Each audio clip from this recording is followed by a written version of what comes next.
Bismillahirrahmanirrahim. Selamat berjumpa dengan channel Infotech. Kali ini kita akan melakukan pembelajaran atau kita belajar bersama ya tentang sebuah aplikasi AI yang saat ini sedang ngetrend, yaitu namanya Private GPT. Jadi ini adalah halaman GitHub-nya. Di sini kita akan mengambil source code dari sini ya. Kemudian Private GPT sekilas adalah sebuah aplikasi yang menggunakan model bahasa GPT for all. Nah, jadi dia menggunakan model bahasanya adalah GPT for all sebagai engine-nya ya. Jadi GPT for all ini adalah sebuah model bahasa buatan yang bisa menghasilkan teks dengan berbagai tujuan.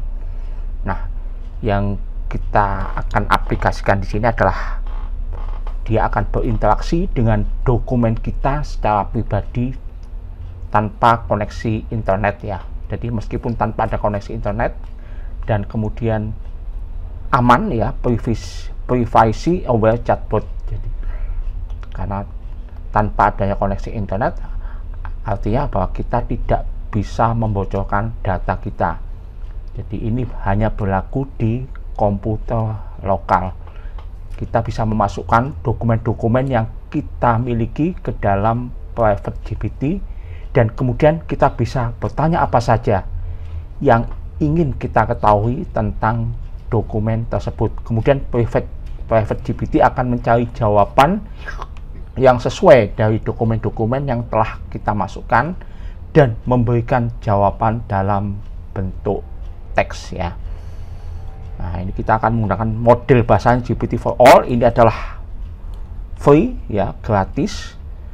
Kalau dulu kita pernah membahas membuat chatbot dengan menggunakan model bahasa dari GPT-3 ya, menggunakan model bahasa dari OpenAI. Kali ini kita akan menggunakan model bahasa GPT for all.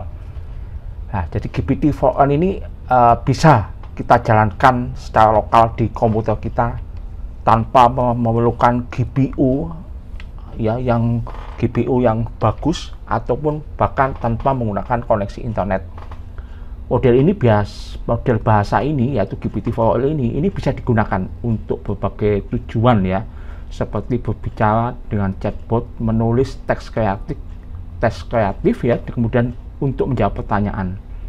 Jadi GPT-4o ini adalah model bahasa yang sifatnya adalah open source yang dikembangkan oleh Nomic AI Team, sebuah perusahaan yang berfokus pada pemrosesan bahasa alami. Kemudian model bahasa ini dilatih menggunakan data dari GPT-4, sebuah model bahasa yang sungguh raksasa yang dibuat oleh OpenAI yang sekarang lagi ngetrend dengan produknya ChatGPT ini. Nah, kemudian kita aplikasikan dalam sebuah tool yaitu yang kita sebut dengan Private GPT ya. Kemudian ada dua file yang sifatnya executable di sini, yaitu inges.py dan privategpt.py. Ini adalah aplikasi yang sifatnya executable ya.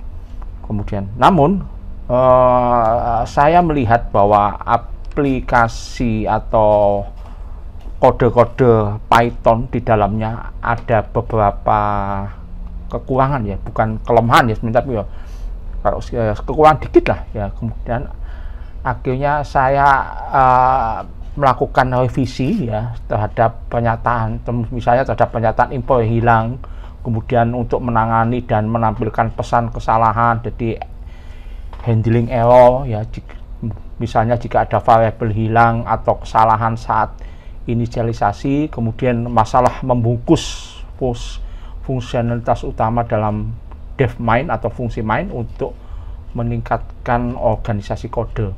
Kemudian kita rapikan kodenya ya, supaya bisa dibaca lebih mudah dan pemeliharaannya termasuk indentasinya ya. Kemudian kita penamaan variabel ya kita revisi sedikit ya supaya jelas, supaya ada pemisahan tanggung jawab ya. Kemudian kita tambahkan parser argumen baris perintah untuk menangani opsi opsional seperti untuk menyembunyikan dokumen sumber, dan kita matikan callback streaming std out-nya ya. Jadi kemudian kita revisi, saya masukkan ke dalam GitHub saya ya. Kita sebut aja adalah standalone GPT. Nah, standalone GPT ini saya sebut adalah revisi dari private GPT. Jadi terutama yang saya revisi adalah di dua file executable ini ya, yaitu inges.py. Ini saya ubah menjadi dev.py, kemudian privategpt.py saya ubah di sini menjadi standalone gpt.py. Kemudian karena keterbatasan komputer saya kemarin saya lakukan beberapa kali percobaan menggunakan komputer saya, ternyata ada masalah saat kita mengalami error ya saat menginstal library ChromaDB. Jadi ada satu library yang sulit untuk diinstal, kemudian setelah berhasil diinstal itu pun terjadi masalah juga karena komputer saya termasuk komputer yang dengan prosesor yang tua, tidak bisa diaplikasikan menggunakan library ini ya. Jadi prosesor saya dari tahun 2013 ya, tidak bisa diaplikasikan untuk menggunakan ChromaDB dan konco-konconya. Akhirnya saya menggunakan atau saya pinjam komputer orang lain. Dalam hal ini yang bisa dipinjam adalah komputernya Pak D Google ya. Jadi saya pinjam komputernya Pak D Google. Jadi kita menggunakan Google Colab. Google Colab. Nah, kita pakai Google Colab di sini. Ini seperti kita menggunakan Jupyter Notebook. Nah, sekarang kita sudah masuk ke halaman Google Colab. Kita buat sebuah new notebook ya, atau lembaran kerja yang baru ya. Ya, kemudian kita new, nah ini lagi proses ya. Kita tunggu, nanti selanjutnya kita akan mengganti nama file di sini ya, supaya bisa dikenali apa pekerjaan yang sedang kita lakukan. Kita sebut aja namanya standalone GPT. Nah, kemudian pada baris pertama ini adalah baris kita, kode kita yang pertama ya. Kalau kita ingin menambahkan baris kode, kita bisa klik tanda plus di sini ya, hampir sama seperti kita menggunakan Jupyter Notebook ya. Kemudian hal pertama yang kita lakukan adalah mengunduh file ya, aplikasi dari GitHub ya. Di sini kita klik sini, kita copy kodenya, nah, kemudian kita masuk ke Google Colab, kemudian kita ketikkan perintah ini. Jadi ini ketika kita bekerja menggunakan Google Colab, jadi awal tanda perintah adalah ini ya, tanda seru. Nah, kemudian tapi kadang-kadang ada beberapa perintah yang kita tidak perlu menggunakan tanda seru di depannya. Coba aja kita lakukan git clone ya, kemudian kita paste. Nah, kemudian untuk melakukan eksekusi kita tekan tombol shift dan enter, atau kita tekan tombol play di sini ya. Jadi dua-duanya bisa ya. Saya tekan shift dan enter. Nah, dia akan melakukan eksekusi. Nah, kita tunggu prosesnya, karena dia akan melakukan proses download ke servernya GitHub ya. Kita tunggu. Nah, ini ada masalah sintak error. Ini kenapa? Karena kita tidak meletakkan tanda pentung di sini ya. Kemudian kita bisa shift enter atau kita tekan tombol play di sini. Jadi kita menggunakan komputernya Google ya untuk bekerja, karena komputer saya sendiri speknya tidak mencukupi, karena proses untuk pengolahan teks ya menggunakan model bahasa itu sungguh memakan sumber daya yang sangat besar ya. Kita akan lihat betapa besarnya sumber daya yang dihabiskan oleh aplikasi ini. Nah, ini sudah selesai, ada kata down di sini ya. Nah, kemudian untuk selanjutnya kita bisa baca sebenarnya dari GitHub-nya Martinez, yaitu PrivateGPT. Ini bisa instruksinya juga ada. Kemudian ini juga saya lakukan beberapa revisi termasuk untuk masalah instalasinya ya. Ini jadi saya tuliskan beberapa instalasi di sini. Jadi di sini juga ada. Jadi terserah Anda bisa pakai punyanya Martinez atau punya saya juga sama saja ya. Nah, kemudian sekarang kita akan masuk ke folder standalone GPT ya, karena di sini kan kita berada dalam sebuah folder standalone GPT di sini.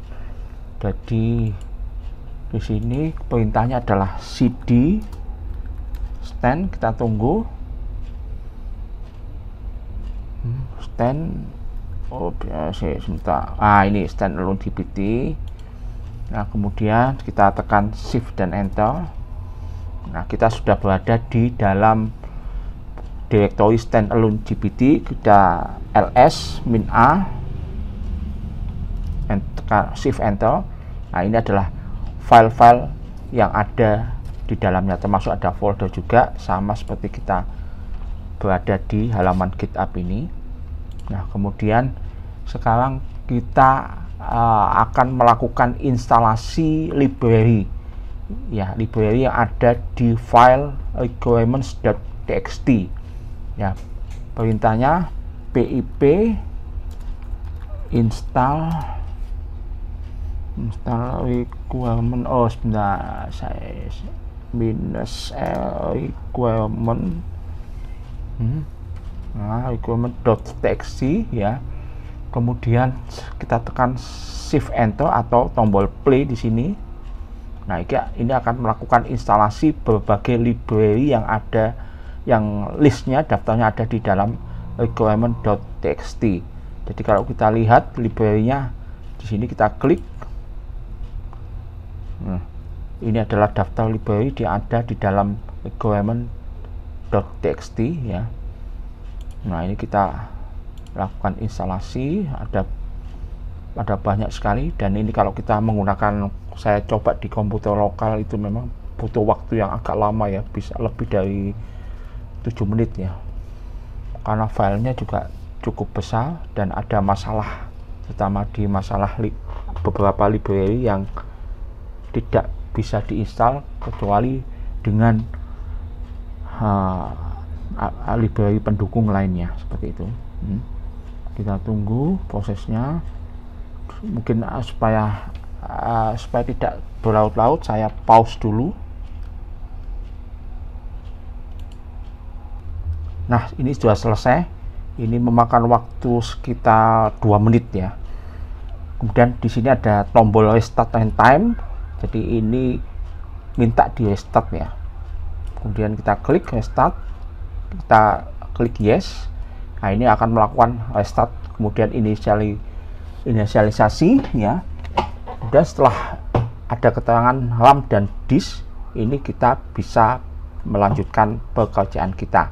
Jadi berikutnya adalah di sini, ini kalau di GitHub saya ya, kita setelah melakukan proses instalasi sudah, kemudian kita akan merename atau mengubah nama file example.env menjadi .env ya. Jadi kita ubah namanya, karena kalau ketika dia masuk ke GitHub ini akan hilang kalau kita tidak ubah namanya. Nanti kita kembali ke Google Colab ya. Kita klik plus kode di sini untuk membuat BIOS yang baru. Nah, kita lihat daftar file yang ada, ls-a, shift enter. Nah, ini kita masuk sekarang standalone GPT cd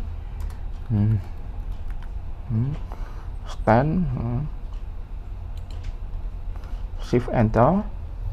Nah, kemudian ls-a. Nah, ini kita berada di directory standalone GPT ya. Kemudian kita akan rename dari nama example.env menjadi .env. Jadi perintahnya adalah mv ya, seperti di Linux ya, mv example.env ya, menjadi .env. Nah, tekan shift enter. Ini sekarang kita cek sudah berubah enggak namanya, ls-a ya. Nah, ini sudah ada perubahan nama yaitu env. Jadi ini adalah file untuk konfigurasi. Jadi kalau kita ke halaman GitHub ya, kita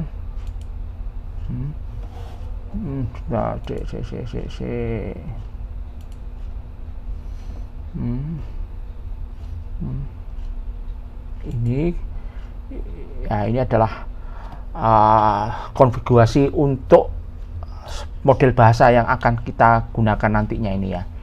Nah, kemudian sekarang kita kembali ke, kita tidak perlu ubah ya filenya ya.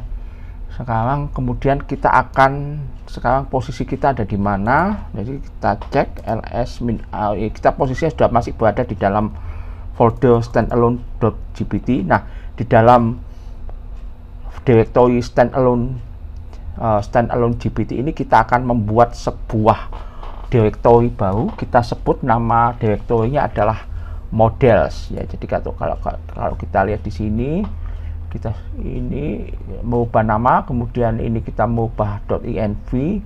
Selanjutnya kita akan membuat directory baru namanya models. Kemudian ya, perintahnya adalah mkd seperti perintah di Linux, min p models, shift enter. Kita cek. Nah, ls-a, shift enter. Nah, ini sudah berhasil kita buat directory model, masih kosong. Sekarang kita akan lakukan download ya, model bahasa GPT-4All tadi. Nah, ini lumayan besar, ini sekitar 3 GB. Jadi perintahnya adalah wget ya untuk mendownload. Nah, saya copy aja. Kemudian ini saya ke Google Colab lagi. Nah, ini menggunakan perintah widget, berarti harus ada tanda petung di atasnya. Nah, ini nanti model bahasa yang kita unduh ya dari servernya GPT-4All ini akan dimasukkan ke dalam directory models yang barusan kita buat tadi. Jadi kita tekan enter. Nah, ini adalah proses untuk melakukan pengunduhan. Jadi ini sekitar 3 GB ya. Kalau di komputer saya mungkin butuh waktu agak lama juga ya, mungkin di atas bisa 5 menitan. Nah, di sini ini model bahasa GPT-4All ini yang akan kita gunakan ya untuk mengaplikasikan kepada project kita ya. Jadi kita tidak perlu menggunakan model bahasa dari OpenAI ya, karena kalau kita OpenAI memang kita akan dikenakan biaya, tapi kalau kita menggunakan model bahasa dari GPT-4All ini gratis, bebas biaya ya, dan ini bisa digunakan di komputer lokal tanpa koneksi internet, asal dengan syarat bahwa prosesornya memang harus mencukupi untuk hal itu.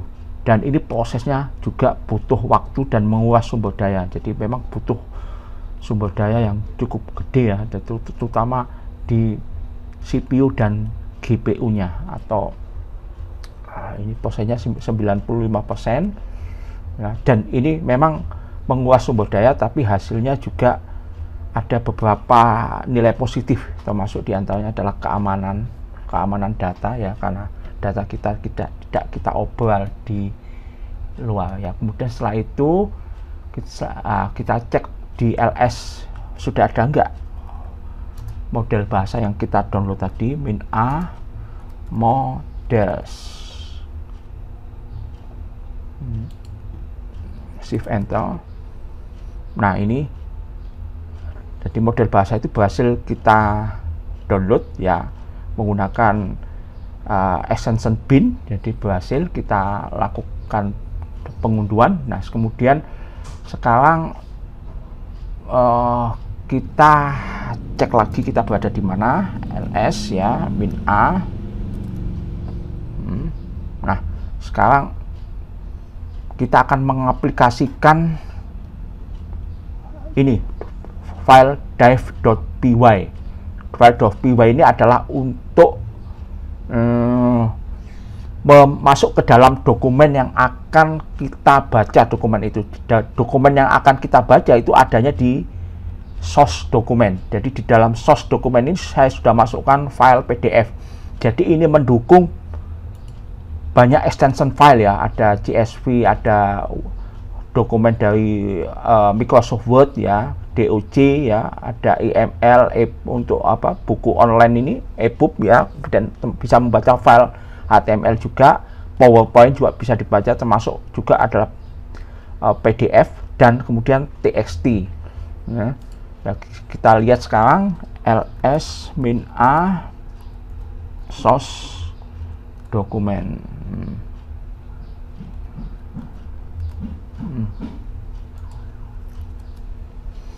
Nah, di dalam folder directory source dokumen ini saya sudah masukkan satu file ya, PDF, namanya adalah Wakanda. Ini adalah berisi artikel tentang negara fiktif Wakanda ya.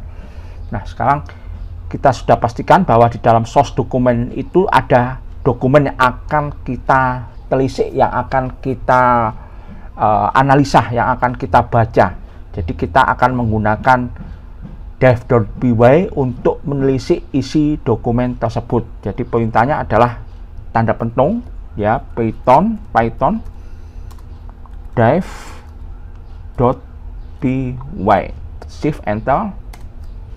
Nah, aplikasi ini yang akan menelisik dokumen wakanda.pdf tadi. Ini butuh waktu, kalau di komputer lokal bisa lebih dari bisa lebih dari 5 menit, tergantung komputernya juga sih. Kalau komputernya canggih gitu ya mungkin hanya 1-2 menit. Nah, ini ada proses termasuk dia. Nah, ini kemudian kita lihat prosesnya loading dokumen source dari folder source dokumen itu. Kemudian ditemukan ada satu dokumen baru dari folder new dokumen itu. Kemudian ini ingestion complete ya. Sekarang kita bisa menjalankan standalone GPT untuk menanyakan dokumen tadi ya. Jadi ini ada keterangan bahwa kita bisa menjalankan file berikutnya, yaitu file Python standalone.gpt ya. Nah, ini kemudian tekan shift enter. Ini adalah file yang kedua yang kita jalankan ya. Ini kita melakukan proses untuk menganalisa dari dokumen tersebut, dan nanti kita akan bisa memasukkan query atau pertanyaan di kolom input ya. Nah, ya, kita tunggu beberapa saat ya.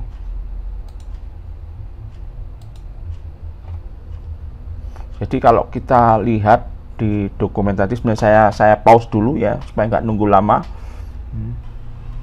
Nah, ini adalah dokumen yang kita sertakan dalam folder source dokumen tadi ya. Kemudian ini filenya adalah wakanda.pdf ya. Nah, nanti kita akan menanyakan isi dokumen tadi. Di sini di alinea pertama saya sebut di sini the capital of Wakanda adalah Bekasi. Nah, ini kita tanyakan sekarang. Nah, setelah 1 menit ya, sekarang muncul kalimat enter a query. Kita masukkan pertanyaan kita atau query kita ke dalam kolom input ini ya. What